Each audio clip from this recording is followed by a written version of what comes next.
Hi, yes, friend! Ako po si Justin. We are Rini, Kaya, YGIG, Ako si Arthur Miguel, Angie Salvacion, Elijah Canlas. Jada. At ikaw ay nakatutok dito sa 101.1 Yes FM. Yes FM.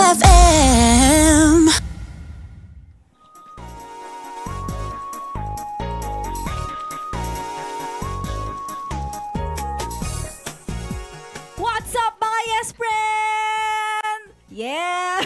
Kasama nyo ngayon si Maria Morena ang napapakinggan nyo 12 noon to 3 p.m. sa 101.1 Yes FM. And syempre, very special ang ating today dahil meron tayong kasamang guest artist. At syempre, eto na nga, hindi na natin papaligoy-ligoyan pa. Kasama natin ang Breakthrough Bicolana singer-songwriter, ang Bicol's Real Life Enchantress. Wow, parang lulutang naman tayo dito. Eto na, kasama na natin, Diwata. Hello po! Magandang hapon. Maray na hapon sa Indugabos. Oh, di ba? Ibig sabihin nun, Magandang hapon. magandang hapon. Good afternoon. Lahat na lang. Multilingual Oo. queen. Yes, oo. Pero maganda nga yan para natututo naman tayo. Tsaka hello, shoutout natin lahat ng mga nanonood sa atin. Hello po, Dito sa Yes shoutout sa FM Manila inyo. FB Live. What's up sa mga live viewers dyan at sa mga nakikinig kung saan man ngayon? Mag-iingat po kayo at sana masarap po ang ulam ninyo. Maganda yun, tama yun, no? Kasi Tuesday, dapat talaga masarap ang kinakain natin. Anyways, eto, bilang multilingual queen daw ikaw. Ay, taray! Hinahamon ka namin ngayon, Diwata. Dahil Oh meron my tayong God. gagawing sobrang Latina challenge. Hindi, meron pang iba. Ang gagawin natin ay Konyo style na Bicol Tagalog na mga viral lines sa TikTok. So, ipa-flash namin sa screen yung mga script at isasalin mo ito pang Konyo. Konyo Bicolana! Wow! Kanina lang kasama kasi yung OG eh. Oh my Okay. God! Are you ready? I'm ready! Go, go, go! O, diba? May pa-Rufa G agad. Okay, so nakikita mo, naka-flash sa ating Yes, po. screen. Oh my God. Ito ang script. Sa mga hindi nakakakita at nanonood ngayon, ang nakalagay, nung dinner, ano nangyayari? May inabot ka kay Papi, tama? Tayo ay nasa fine dining restaurant, diba? So, yung pagka-squatter natin, iwan mo muna sa bahay. Ganun. So, translate into a Konyo Bicolana. Nakaka-pressure. Wait. Parang mas mahirap pa to kaysa magsulat ng kanta. Oh my God! Okay. Dapat sapian mo na ako ni Mami Oni. Mami Oni! Sapian niyo po ako today. Okay, kakantahan kita. Diba? Naitahi. Okay, let's go. Okay, Let's go. Kan pamanggihan, anong nangyari? May tig-abot ka kay Papi, iyo? Kita ay nasa fine dining restaurant. Iyo? So pagka-squatter niya to, iwalat niya to sa satoyang harong, iyo? Yan. Ay, ang galing! Oh my God! Ang galing, hindi tumitingin sa script. Parang, pinaktis mo ito kagabi. Hindi ko na alam na may ganito. And then, yes, ngayon lang on the spot yon mga yes friends, solid talaga. Ang galing. Pero syempre, kailangan magpakitang kilos ka pa. Oh my God, meron Diba? pa. Meron pa. Mga 5. Pwede po Char. bumounce. Kaya mo yan. Dahil Okay, ikaw let's si go. Diwata. Number 2, eto naman, ang script natin. Naku, alam mo to. Yan. Ito ay nagte-trending din. Shout out sa mga kabataan dyan. Ma, anong ulam? Oh. Okay. Dali lang yun. Shoutout sa mga kaakian dyan! Ma, anong isira?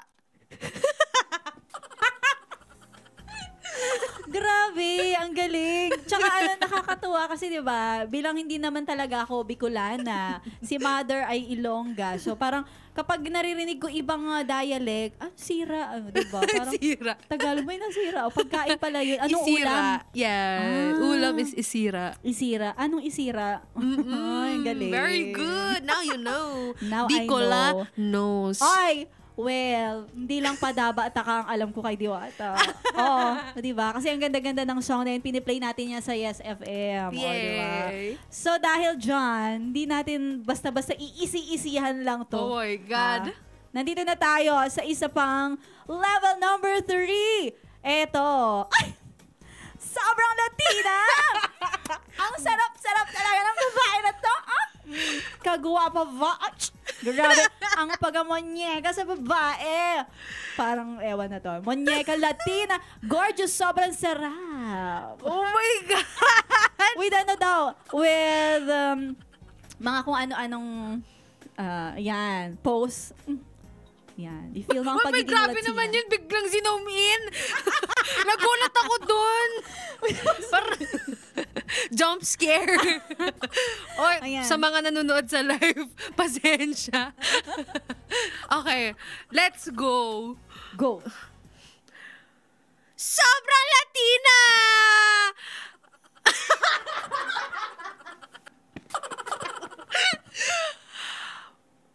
Ang sarap talaga ng babae na to, oh. Kagayan ba? Grabe ang pagkamunyeka sa babae. Munyeka Latina. Gorgeous! Sobrang masiram. Ayoko na. Pwede na pa bang bumounce? Okay. So, nakita na natin si Diwata. Nahihiya na po ako sa mga pinagagawa ko. Oo, only here at Yes FM yan. Nakita natin si Diwata naging monyeka!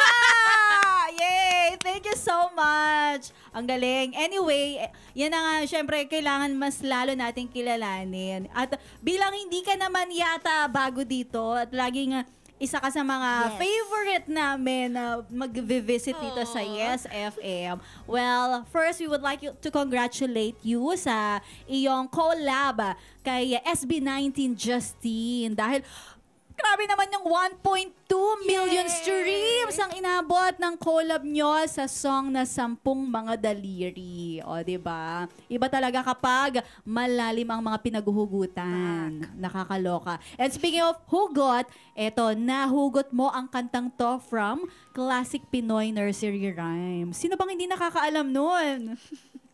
Ay nako, kung hindi mo alam, ewan ko na lang sa'yo. Tao ka ba? Touch some grass. Ayan. And itanong na lang din natin kay Diwata kung bakit at paano ba? Paano mo naisip na gawing heartbreaking ang kantang Sampung Mga Daliri? Nagsimula lang siya nung yung concept na yon sa class ng friend ko. Online class kasi siya. So, nakikinig lang ako sa klase na as a chismosa. So, parang tungkol siya sa paggawa ng twist sa mga kwento, mga nursery rhymes. So, what if magkaroon ng ibang kwento yung mga ganitong klase ng children's song? Kaya naisip ko rin na, okay, gusto ko rin gumawa ng ganong klaseng kanta. At doon ko na laman din na may iba't iba pa palang artists na gumagawa nun. Like, si Arthur Miguel, isa siya sa artist na narinig ko yung leron niya. Kaya isa siya sa nag-push sa akin din na isulat itong kantang tong Sampung Mga Daliri. And syempre, nakaka-relate din kasi lahat ng tao makaka-relate since ito yung kinalakihan nilang kanta. Kaya what if itong kantang ito ay mas pasakitin natin? Mananakit tayo. Kaya ayun. Yes. Tsaka ang galing, no? Kasi yung twist na, dahil nga kilala mo na yung song as a nursery rhyme and meron pa palang plot twist out of it na, ay, pwede pala tayong sakta ng Sampung Mga Daliri. Yes. Pero, Diwata's version. O, diba? Yeah. Ang Very bongga. Latina. Very Latina.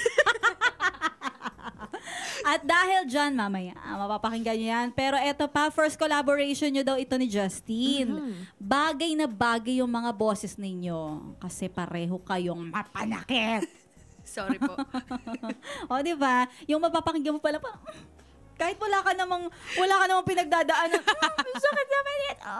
Yung kahit may jowa, kas mapapaiyak. Correct. Ay, nako. Ewan ko ba sa inyo? Wow.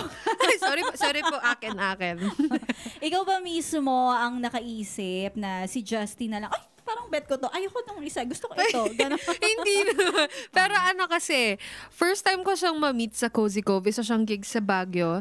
Tapos nag-perform din siya doon. And narinig ko siyang kumanta. Sobrang heavenly ng voice niya.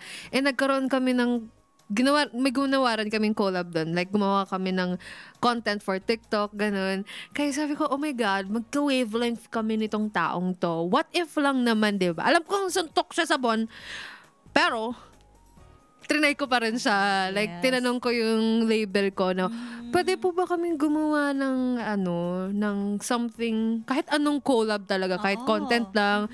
Pero, ayun, nag-G sila sa kanta. Nag-G sila sa 10 mga daliri. Kasi sobrang bagay niya. Actually, yung kantang rin yun kasi ay 2023 pa ginawa. Tapos, hindi ko siya matapos-tapos until may isang Justin na dumating. Kaya, ayun, natapos ko yung kanta ngayon. Oh, wow. So, etong sinulat mo and then nag-collab kay ni Justin. So, parang siya na yung kumbaga, nagbigay ng completeness dun sa timpla. Yan, completos ricados. Ay! Tsaka Very amazing, Latina. no? Parang nag-start lang kayo as ay, TikTok tayo, Yes. ganyan. Tapos, ay, parang pwede tayo mag-ganon. Oo. Amazing, no? Diba? Fun lang hanggang sa naging opak, naging isang single. Anyway, eto, follow-up question lang. Kamusta ba ang collab experience? Lalo na, diba, ikaw, ang genre mo ay folk pop, at si Justin naman, P-pop. So, kamusta naman? Hindi ba kayo nagkakalayo o parang medyo nagkaroon ba ng konting, ay, hindi, ganito na lang yung gawin natin para mas maganda to. Yes. Ganyan. Actually, hindi. Sobrang dali rin lang ng collaboration ito. Since meron na rin siyang solo din na mga nire-release. Tapos yung mga kantang yon may pagka-similar din sa mga songs ko. Kaya naging madali na rin siya na yung collaboration na ito. And meron kaming isang song na parehas namin gusto. And yun yung naging inspo ng 10 mga daliri, which is yung Bloom ng The Paper Kites. So, isa siya sa naging inspo ng song na 10 mga daliri. Kaya ayun, naging madali na rin lang lahat. Since sabi niya rin, is nakikinig din siya sa mga ganong genres. Okay. So, hindi lang talaga P-pop. Yes. Kasi 'di ba, tama naman din minsan kasi parang ang thinking ng mga listeners o kaya yung mga fans na ay eto kasi si Diwata kilala siya sa folk pa, Yes. parang iyon lang yung focus mo. Pero hindi naman talaga Hindi ganun. nila alam nakikinig din ako sa metal, di ba? Ay, mo, 'di ba? Tama. O 'di ba si Justin gaganyan-ganyan lang 'yan, pero 'di ba nag-growl pa. 'Di ba? Nakakaloka. O, diba? Grabe yung chemistry ninyong dalawa, in fairness. Kitang-kita din namin sa music video ng 10 mga daliri. Alam mo, naglalaro lang kayo doon, tapos iba't ibang Filipino games, Pen-Pende sa Harapin, Yes. Patintero, Langit Lupa. May mga naglalaro pa ba niyan? Natanong ko nga lang. Parang matatakot na sila maglaro nun. Well, anong relationship ng mga laro dun sa message ng song? Hala. Hindi, Ang deep naman. siguro, kasi, yung, ikakwento ko lang tuloy ng sobrang dali yung music video. So, yung music video na yun, parang, sa umpisa talaga, parang magkakaroon kayo ng connection sa bawat madadaanan yung pagsubok or yun yung mga laro. So, magkakaroon kayo ng mas magiging close kayo, mas makikilala niyo yung isa't isa. Hanggang sa last part, parang yung kwento kasi ng music video, sa last part ay, may kailangan magparaya. Parang sa relationship yon, may pagdadaanan kayong mga pagsubok hanggang sa may isang hindi na talaga kaya pang mag-hold on sa relationship. So, kailangan may isang bumitaw. And, ayun, nagparaya si Justin. Bye-bye. Yun lang yung kwento ng music video. Parang, Ah. ayun. So, that's it na talagang, well, tama nga naman in life, tsaka sa relasyon, no? May mga times talaga na, sige, i-give natin to sa'yo. Give ko to sa'yo. Give ko to sa'yo. Give ko to sa'yo, di ba? Mas kailangan mo ng ganito, ganyan. So, wow. And napakaganda naman talaga ng song na ito. Kaya sa mga hindi pa nakakanood ng music video, pwede nyo yung panoorin. And meaningful naman talaga yung kantang to. Pansin din namin na karugtong nito, yung mga previous songs mo, no? Yes. Yung song na Di Naman. Ay, mga yes friend, isa na naman to sa masasakit na kanta ni Diwata, ang Di Naman. Well, sadya bang naging sequel siya o magiging sequel ng 10 mga daliri o parang nagkataon lang? Actually, talaga, nagkataon lang siya. Kasi, yung mga sinusulat kong songs, hindi ko sinasadya na magkakaroon siya ng mga connections. Kaya nag-isip kami na, okay, pag connect natin lahat ng songs ko sa 10 mga daliri. Kaya, ayun, nag-connect siya naturally na hindi pilit yung song na yun. So, yay! Yay! O, diba? Tsaka talagang, kapag nandun yung passion mo sige, tuloy natin to. Parang nagiging talaga siya, part by part. Diba? Yes. So, nagiging episode. Pak. Diba? Pak. Yes. Sobrang Latina. Sobrang Latina. Pero bukod dyan, sa mga kantang nabanggit natin, mukhang may bago na naman na aabangan mula sa'yo. At kita namin sa post mo sa Instagram na meron kang paparating na surprise. Yay! Dahil 1 million na ang streams! Ay, palakpakan naman dyan, hearts, like, reacts, and pwede mo ba kaming i-spoil? Mamaya na siya. Mamaya na sa 12 midnight. Abangan nyo, guys. It's an EP. So, may iba't iba siyang version ng 10 mga daliri. May reimagined, may masakit version, may acoustic version, may solo version. So, abangan nyo mamayang 12 midnight. Grabe, magpupuyat tayo at aabangan talaga natin yan. And bilang itong 10 mga daliri ay tungkol sa love and loss. Ay, and laro-laro. Laro ka dyan. Anong advice mo sa mga taong nasa bingit? Grabe naman. Sa bingit. Bingit na din ng ng iba. Bingit ng pagbitaw. O, ila-let go ba dapat? Or, kailangan, kaya pa natin to. Hold on lang tayo. Oh my God, ba't ako nagbibigay ng advice na hindi naman na-experience? Siguro, Mas magagaling daw mag-advise diba? yung mga ganyan. Oo. Okay po. At siguro, depende rin sa sitwasyon mo. If let go na ba siya or hold on pa ba siya. Pero if sumusobra na siya, pag hindi na talaga kaya, masakit na yung sa sobrang higpit na sasaktan ka na, kailangan mo na talagang mag-let go. Yes. Kailangan matutong mag-let go. Yan. Correct. Ako din kapag nakita ko, ay, may red flag, ay, may, bakit may Yes. pa-matching tattoo? Mga ganon. O, diba? Ala, Ayoko wala ng ako ganon. dyan Di pwede kay Maria Morena yan. Diba? Di rin pwede kay Marilag. Uy, okay na sila. Ay, update! Gusto ko yung may pag-update tayo dito, no? Anyway, eto na, Diwata. Mayroon ka ng may pasilip at mamaya yung buo na makikita natin 12 midnight. Pero I think marami ka pang ipopromote, mga upcoming events and your social media accounts para naman alam namin baka kung saan Diwata kayo mapunta mga yes friend. Huwag naman. Okay, so yan. And before that, bago ko rin ikaw pag-promote, well, ipopromote na rin natin ang ating mga programa sa 101.1 Yes FM. Makinig po kayo dahil everyday mula umaga hanggang hating gabi kasama niyo ang inyong mga paboritong Yes FM DJs. Diyan lang yan sa 101.1 Yes FM. Si Maria Morena naman po, 12 noon to 3 p.m. Kaya eto na, sige na. Diwata, ano ang mga ipopromote natin? Ayan, you can follow me guys on my social media accounts. It's @ako ay Diwata. It's DWTA. Tapos, sa YouTube ko, it's Diwata, DWTA ulit. And sa iba't ibang streaming platforms, mapapakinggan nyo ang mga songs ko. And syempre, yung mga gigs ko, stay tuned lang. Follow nyo na lang yung social media accounts ko. And ayun, meron ako sa Bicol at kung saan-saan pa nyo mapapanood. Kaya, ayun, I hope to see you guys. Ayan na nga, Diwata, eto na, may papatikim at may pananakit na magaganap. Pero bago yan sa mga Yes Friend natin, para solid ang tugtugan, kwentuhan at samahan, i-download nyo na ang Yes FM mobile app sa inyong App Store and Play Store. Now na.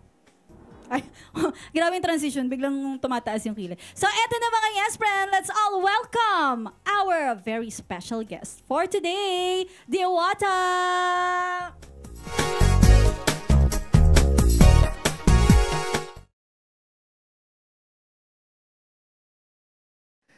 Di naman sa pinipilit ko na maging tayo.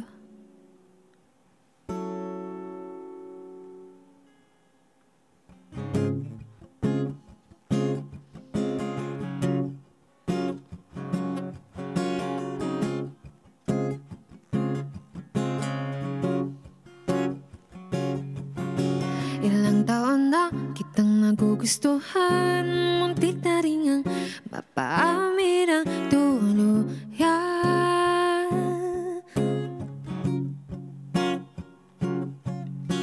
Panay papansin, di mo papansin ang aking pagtingin, ba't ka sa iba tumitingin? Ano daan, pero may pumipigil pa sa'kin. Takot ata akong matit mamulang din. Di naman sa pinipilit ko na maging tayo. Wala nga bang pag-asa sa iyo pa lang? Ako nagkaganto, di wag kung wala, di hindi na rin ako papayag na maging kayo nang natitipuan mo.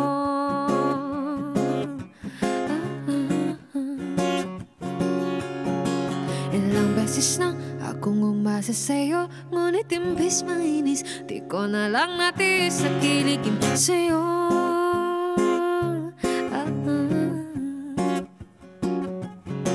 Panay parinig, di mo ba narinig ang ibig kong sabihin, kau lang ang aking inibig. Ano daan, pero may pumipigil pa sa'kin. Takot ata akong matit mamulang din. Di naman sa pinipilit ko na maging tayo. Wala nga bang pag-asa sa iyo pa lang? Ako nagkaganto, di wag kung wala, di hindi na rin ako papayag na maging kayo nang natitipuan mo. Ano daan, uli na amin o rangonyan. Bahala na kung mated man na naman.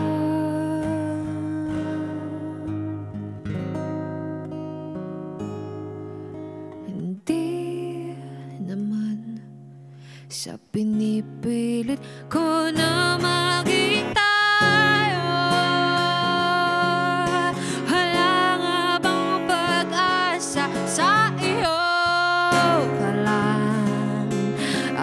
nagkaganto, eh di wag kung wala, eh di hindi na rin ako papayag na maging kayo ng natitipuhan mo.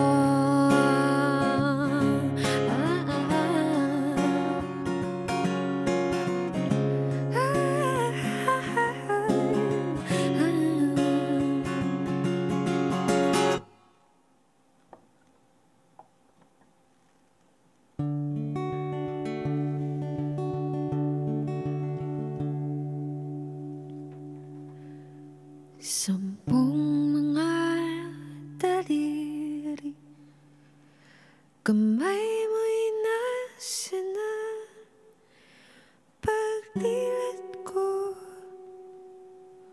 wala ka na, hawak na ng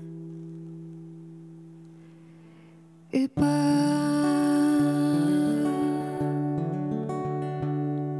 Nandito na naman, umaasang makalimutan ang nakaraan. Heto pa rin akong di kayang biglang kang pagkawalan.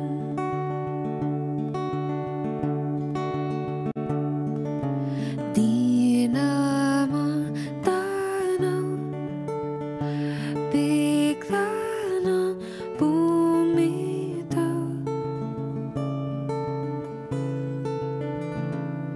Sampung mga daliri, kamay mo'y nasa na pagdilat ko, wala ka na, hawak na na iba.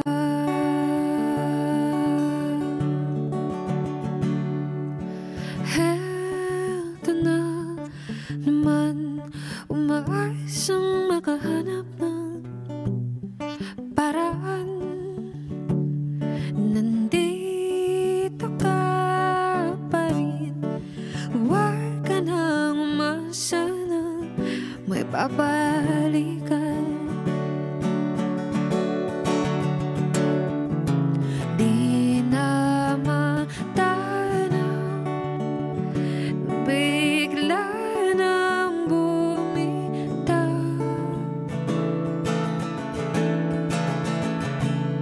Sampung mga daliri, kamay mo'y nasa na pagdilat ko, wala ka na, hawak na ng iba.